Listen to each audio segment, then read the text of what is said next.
Hi, I'm Mary Louise VanNatta. Welcome to my new show, which is Around the Mid-Valley with Mary Louise. On this show, I'm going to be talking to some great people that I love in the community and learn about some great events. And today on my very first show, I have a great friend, Alex Rhoten. Alex is the principal broker and owner of Coldwell Banker Commercial Mountain West Real Estate. That's a mouthful, Alex. It is.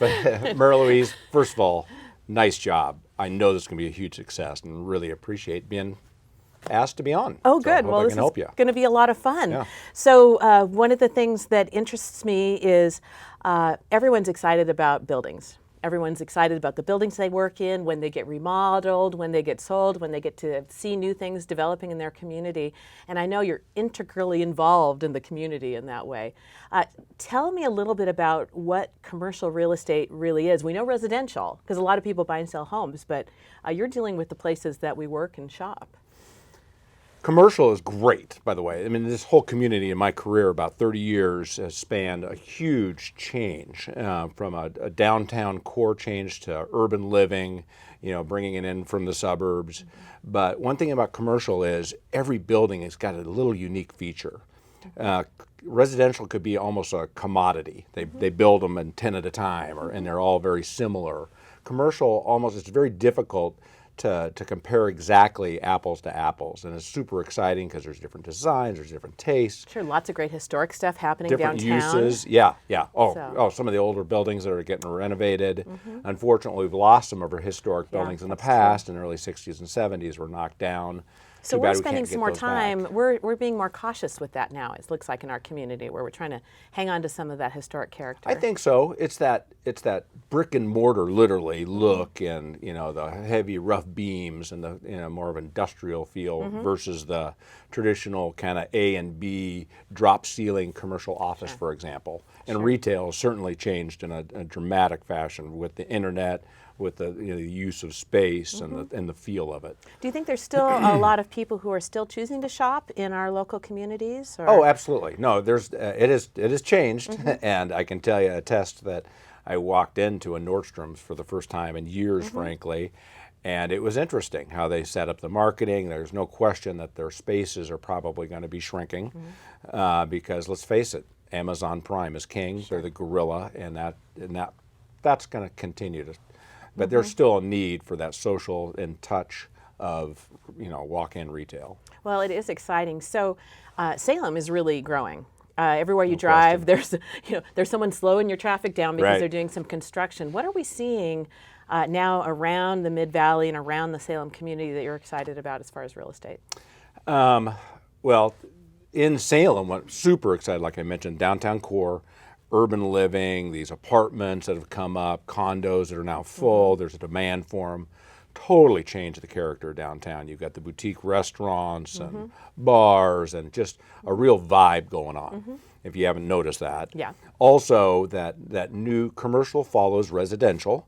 And the big residential developments really are South Salem and West Salem. Oh, very So you're going to see this transition and maybe new concepts. You've seen a lot of new fresh serve sandwiches come up in the South Salem area, Jersey Mike's, Firehouse Subs. So you'll see these new concepts coming to these areas that are, frankly, trailing the high-income residential areas. Fun. Yeah. So there's lots of fun stuff going on. That is exciting. So I would imagine that no one, as a young child, says, I'm going to grow up and be a commercial real estate broker. How did you enter this field, and what are you finding are opportunities for people that are getting into the industry? I come from a law background. My grandfather started in the Pioneer Trust Building in 1927. Oh, my, okay. And as young grandson, I would ride around with him, and he'd say, I worked on that warehouse, I did that. And he owned real estate, commercial real estate himself. And I always found that extremely interesting. And I just kind of fell into it. Met a guy, Larry Dekarsky, 30 years ago, and he said, you should be in real estate, and here I am. So what would a typical day look like for you? It's awesome. Is it? I tell people that come in and talk to me about the career, I say, it's just unbelievable. The types of touches and the feels and the new concepts we hear are amazing. Every day is different. Very interrupt orientated, very unstructured, frankly. You try to stay as structured as possible and procedural, but you just don't know what's coming. Who's calling? Right. Who wants something? You got to react. You got to be on it. So it's Right. great. I love it. Yeah, and you've really I wake up every day thinking it's another great day. driven a little bit by the market, because when you're borrowing money and people are having No to question. build and sell and remodel, all of that is involved in. Yeah, and the banks are, when the recession hit, it was the real deal. Anybody that was really in the market had debt. It was brutal. We're just now, believe it or not, since '08, feeling that coming out. We're still kind of soft in office. Retail, it's a have and have not. There's still a lot of older retail that hasn't been filled, but new high-end retail, 3 times the cost, is full. So, and apartments went through the roof. Mini storage have gone through the roof. There's lots of different segments that are, and the banks are, I think, starting to lighten up on their lending regulations. Good. Yes, yeah, no question. We all well, hope the pendulum swings hard, and it went down one side, swings back the other. So there's a lot of discussion about development that's going on in Salem. You will be having a new police facility. There's conversations about bridge. There's conversations about all that.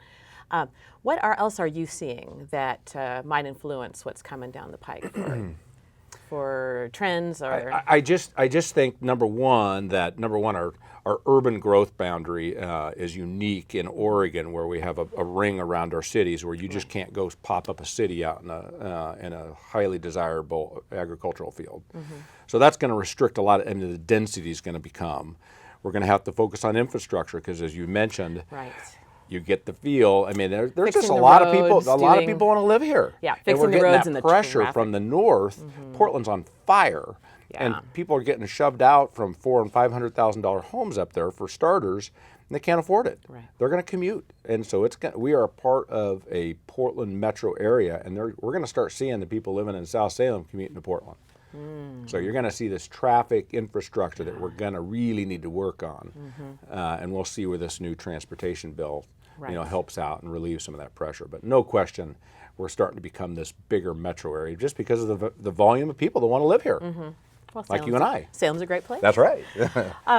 So maybe looking a little more about how one would get into the industry, because we talked about your interest in buildings, and one of my favorite things you say is, if you don't move, you don't move, I'll try to sell you. I sell anything that doesn't move. That doesn't move. Yeah, so you're lucky you're moving. Yeah.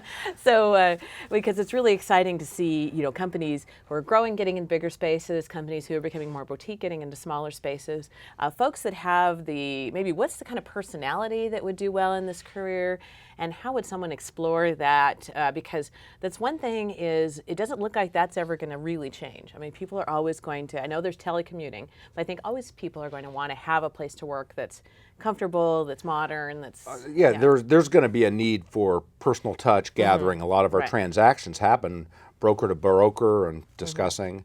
But back to your original, if you're thinking about getting into real estate, the number one thing, there's private real estate classes you can go to, but the number one thing is to really find a good, solid, proven real estate professional, residential or commercial, and go talk to them.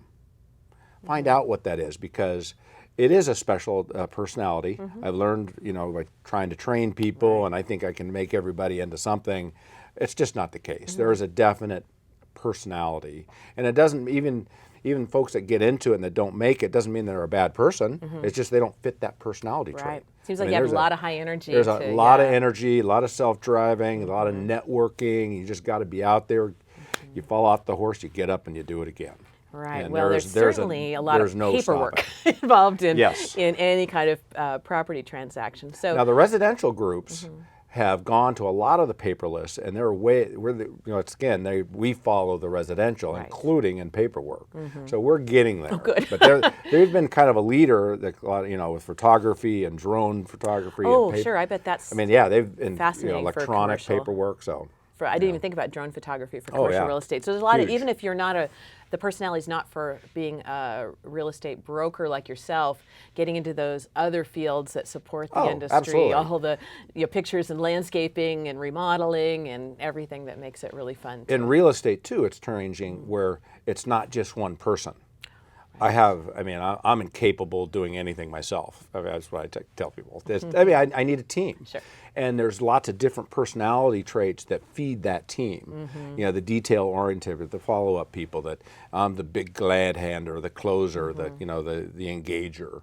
But those are my skill sets, and I focus on them. But I need a lot of other support behind me. Sure. So that's super critical. And so everybody gets to have fun and part of the rise together. Right, and one thing I know about your organization that we really value in the community is you guys are very charitable. You take care of the folks in your community. I know you've been really active in the Salem Fire Foundation as the current president, which is helping folks get CPR training and AED training, and we appreciate very much because that's one of the ways that folks in your industry give back and take care of folks. And so it sounds like if folks are watching the show today and they're really excited about the things you're excited about is getting into real estate, they need to maybe find someone to mentor them. Is that absolutely. right? Through the Yeah, process? That's the other thing. And the initial interview, does it fit? Try to get some pointers to see if it has the pace or the direction they want to go. Maybe get do a their job real estate. shadow, see what... But once they're in and once they get their license, they want to commit.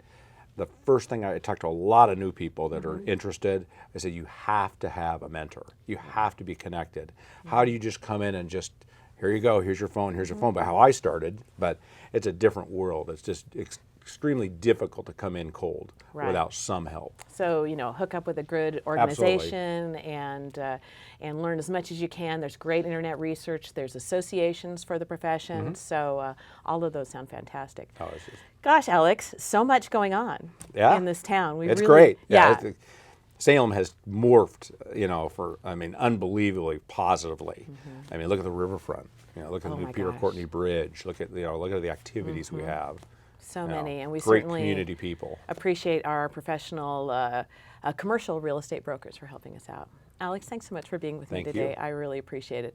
And thanks for being with me today on Around the Mid-Valley. And I hope to see you on our next show, and we'll see you on CCTV. Goodbye.